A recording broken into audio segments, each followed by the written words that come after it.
The year was 1601, and behind the gilded walls of the Spanish court, a young princess named Ana Maria Mauricia de Austria took her first breath. Born into one of Europe's most powerful dynasties, she would grow to become a queen whose life would be defined not by the crown she wore, but by the devastating secrets she harbored. What transpired within the corridors of Versailles during her reign as Queen of France would shake the very foundations of European monarchy and expose the brutal reality of royal marriages arranged for politics rather than love. The woman history remembers as Ana of Austria lived a life that reads like the darkest of Gothic novels. Behind the ceremonial grandeur and public magnificence lay a story of profound isolation, forbidden desires, and political conspiracies that would have made Machiavelli himself recoil in horror. Today, we strip away centuries of carefully constructed royal propaganda to reveal the shocking truth about a queen whose personal tragedies became the hidden scandals of an entire era. But to understand the full scope of Ana's tragic destiny, we must first examine the world that molded her into the instrument of her own destruction. The Spanish Habsburg court of the early 17th century was a realm where human beings existed merely as chess pieces in an elaborate game of European domination.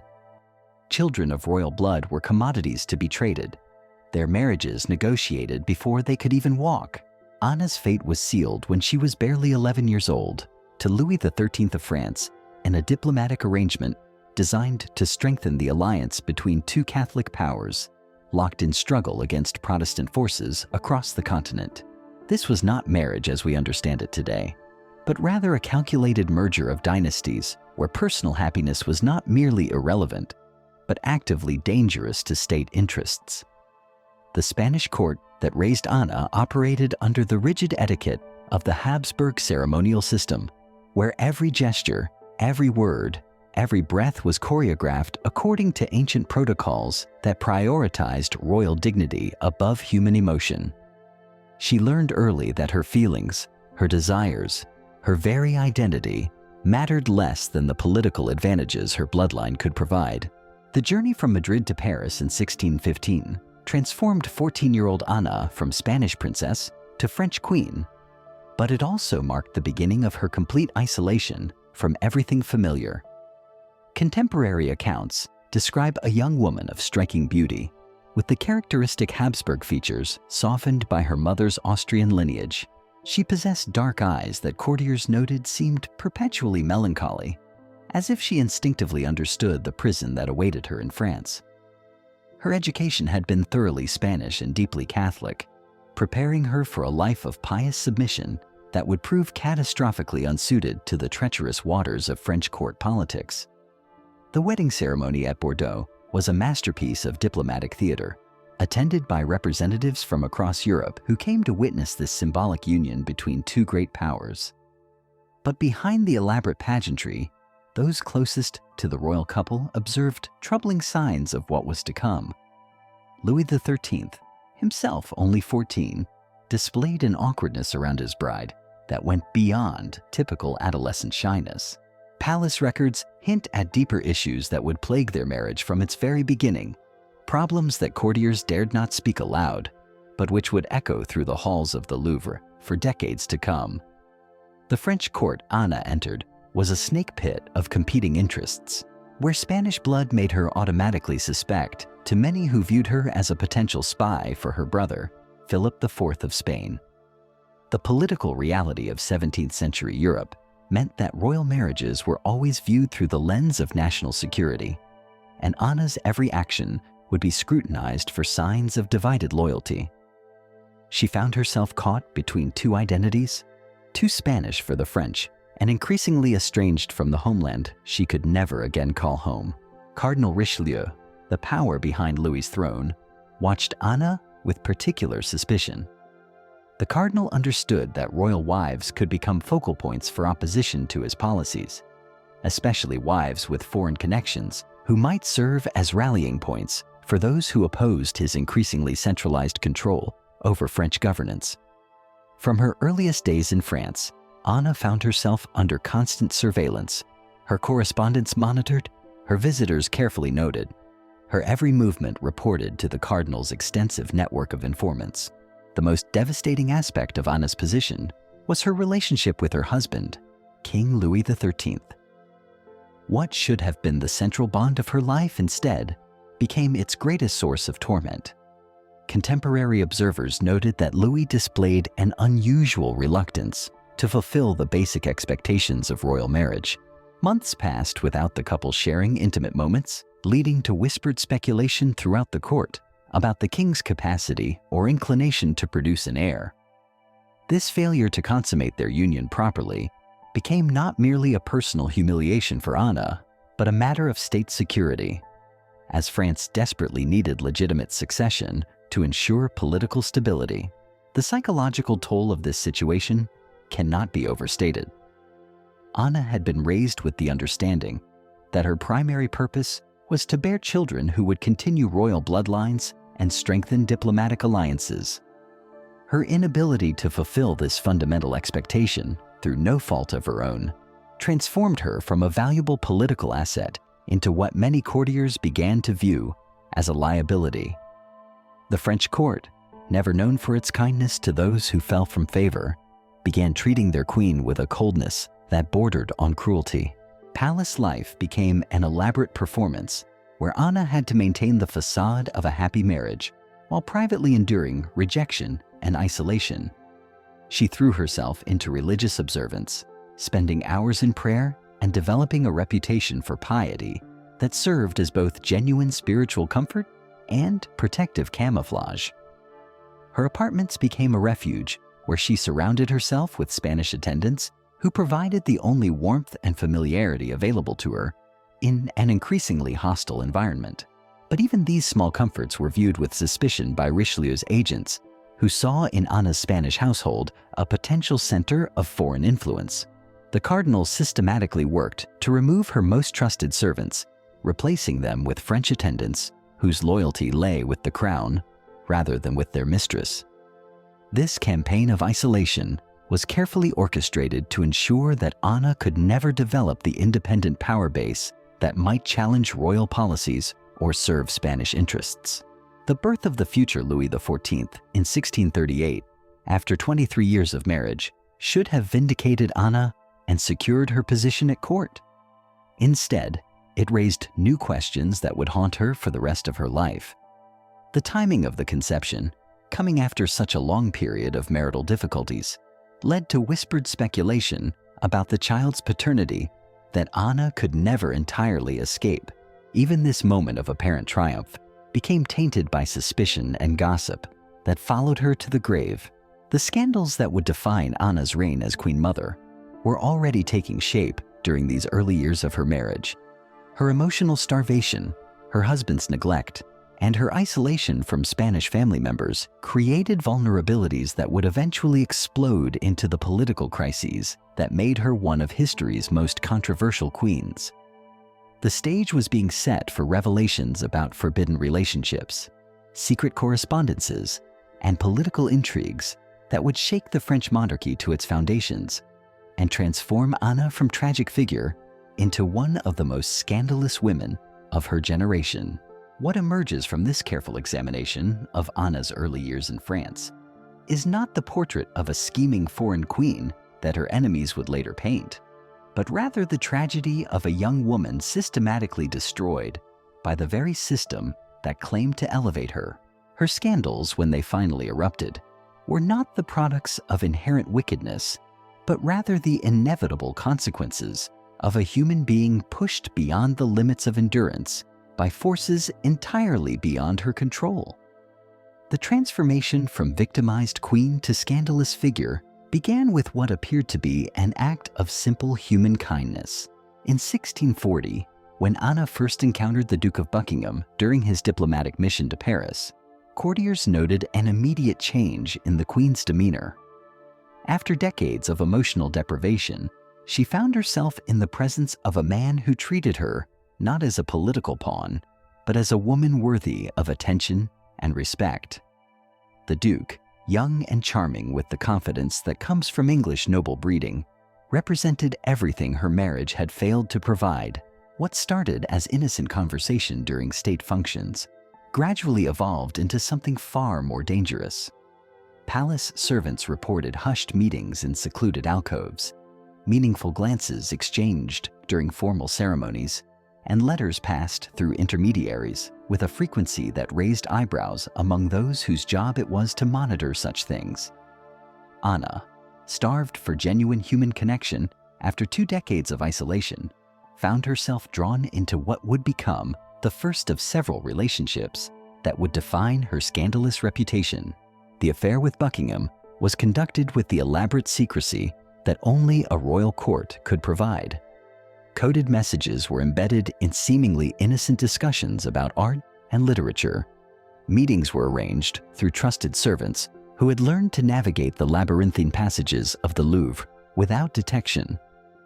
Ana discovered talents for deception she never knew she possessed, developing an intricate system of signals and arrangements that allowed her to maintain the facade of royal propriety while pursuing the emotional fulfillment that had been denied to her for so long.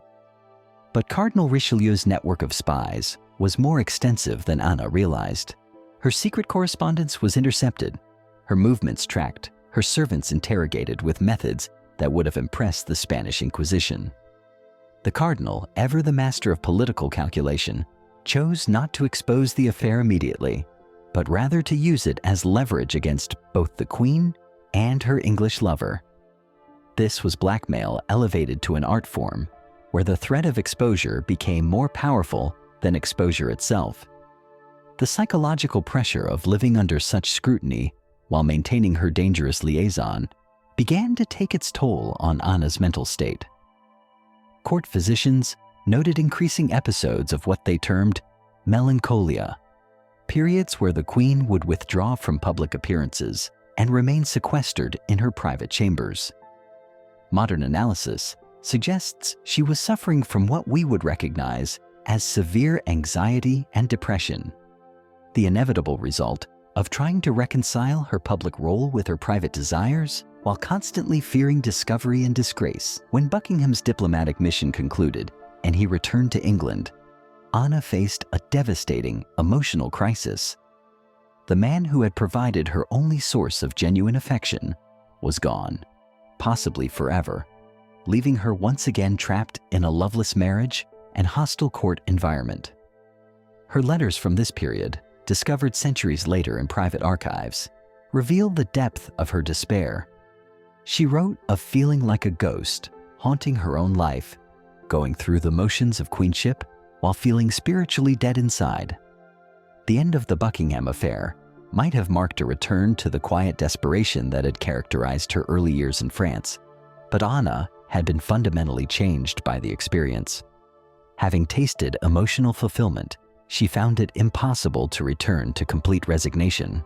This awakening would lead to even more dangerous liaisons, each one more scandalous than the last, as she sought to recapture the feelings that had briefly made her existence bearable. Her relationship with Cardinal Mazarin, Richelieu's successor, began as a political alliance, but quickly evolved into something far more complex and controversial. Mazarin, an Italian by birth, and therefore also an outsider in French court circles, understood Ana's isolation in ways that native French courtiers never could. Their initial conversations about policy matters gradually became intimate discussions about their shared experiences of trying to navigate French politics as foreigners. The cardinal's sophisticated charm and genuine intellectual abilities provided Ana with stimulation she had never experienced, even during her affair with Buckingham. The Mazarin relationship was perhaps the most dangerous of Ana's scandalous liaisons, because it combined personal intimacy with political power in ways that threatened the stability of the French monarchy.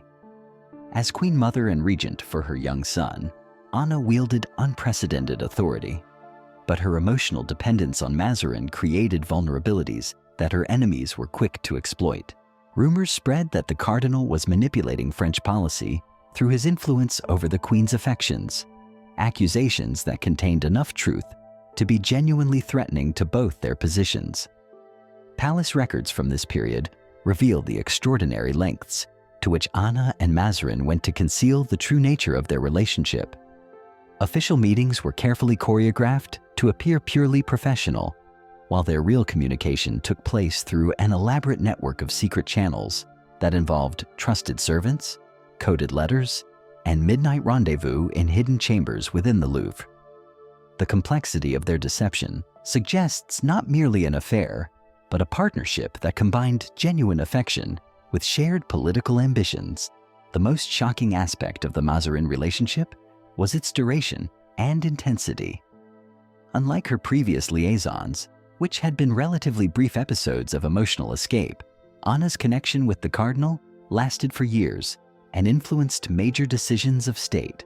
Foreign ambassadors reported that understanding French policy required understanding the dynamics between the Queen Mother and her chief minister, a situation that created diplomatic complications across Europe as other powers attempted to exploit or manipulate their relationship. The scandal reached its peak during the Fronde civil wars, when Ana's enemies used her relationship with Mazarin as a weapon against royal authority. Pamphlets circulated throughout Paris depicting the Queen in compromising situations with her Italian lover, reducing her from a figure of royal dignity to the subject of crude popular entertainment. These attacks went beyond mere political criticism to become personal humiliation on a scale rarely seen in European history. But perhaps the most tragic element of Ana's scandalous relationships was how they reflected her complete inability to find happiness within the constraints of her royal position. Each affair represented not merely forbidden desire, but a desperate attempt to experience the basic human connections that her arranged marriage and hostile court environment had denied her. Her scandals were ultimately the inevitable result of a system that demanded superhuman sacrifice from individuals whose only crime was being born into positions they never chose. The physical and emotional toll of maintaining these secret relationships while fulfilling her public duties as queen created a woman who aged rapidly and visibly. Contemporary portraits from different periods of her life show a shocking transformation from the beautiful young princess who had arrived from Spain to the haggard, prematurely aged woman whose face bore the unmistakable marks of chronic stress and emotional exhaustion.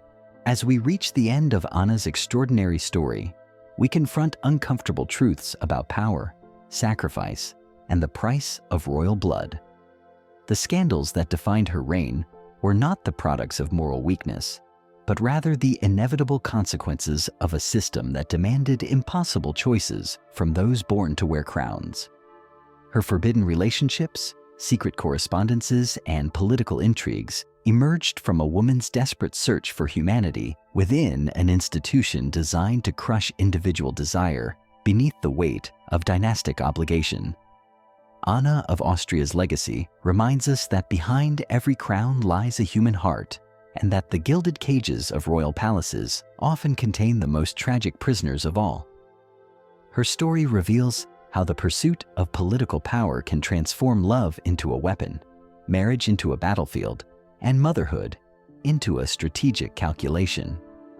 The scandals that shocked 17th century Europe were ultimately the death throes of a woman who refused to disappear completely into the role history had written for her.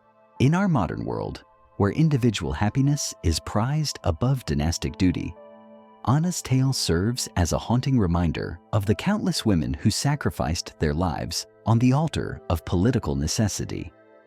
Her hidden scandals, finally exposed to the light of historical scrutiny, stand as monuments to the indomitable human spirit's refusal to be completely extinguished, even in the face of overwhelming institutional power.